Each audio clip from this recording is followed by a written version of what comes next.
కళ్యాణ సూత్రిదే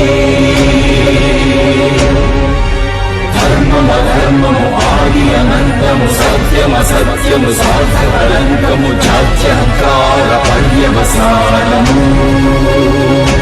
శక్తి ఇదే భక్తి ఇదే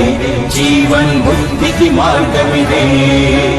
పంచమ వేద సారం మహాభారతం కృష్ణుడు చూపిన లీల ఇది జీవన వేద మార్గమిది గీత జనించిన క్షేత్రమే ఇది మహాభారతం